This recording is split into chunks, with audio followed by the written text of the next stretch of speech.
एक समय की बात है, एक छोटे से गांव में एक छोटा सा परिवार रहता था। उस परिवार में बेटा, बहू और उसकी माँ रहती थी। बेटे का नाम रामू था और बहू का नाम सविता था और उसकी माँ का नाम कमला देवी था। कमला बहुत समझदार और अच्छी महिला थी, लेकिन उसकी बहू सविता को हमेशा लगता था कि उसकी सास उसे पसंद नहीं करती है। एक दिन कमला देवी ने देखा कि सविता हमेशा चिंतित और उदास रहती है।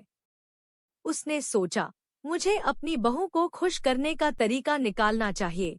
कमला देवी ने सविता के पसंदीदा खाना बनाना शुरू किया और उसके लिए सुंदर कपड़े भी सिलने लगी। लेकिन सविता फिर भी खुश नहीं हुई। फिर कमला देवी ने एक अनोखी सोच अपनाई।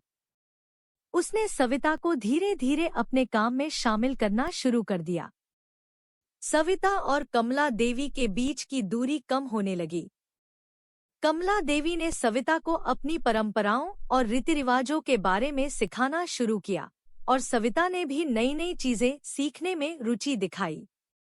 एक दिन कमला देवी ने सविता से कहा, सविता, तुम मेरे लिए बेटी जैसी हो। मैं चाहती हूँ कि तुम खुश रहो और अपने जीवन का आनंद लो।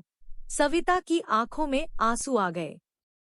उसने कहा, माँ, मैं भी आपको अपनी माँ जैसा ही मानती हूँ। मुझे माफ कर दीजिए अगर मैंने आपको कभी कुछ गलत बोले हो तो। सविता और कमला देवी के रिश्ते में आई मिठास ने पूरे घर का माहौल बदल दिया। अब वे दोनों मिलकर हर काम करती हैं और हर त्योहार को धूमधाम से मनाती। एक दिन गांव में एक बड़ी समस्या आ गई। गांव का मुख्य कुआं सूख गया और पानी की भारी कमी हो गई। गांव के सभी लोग परेशान थे। कमला देवी ने सोचा, हमें कुछ करना होगा।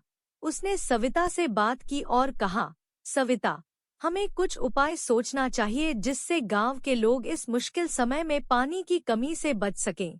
सविता ने सुझाव दिया, माँ, क्यों न हम गांव के सभी लोगों को मिलाकर एक तालाब बनाने की योजना बनाएं? इससे बारिश का पानी जमा हो सकेगा और गांव के लोग साल भर इसका इस्तेमाल कर सकेंगे।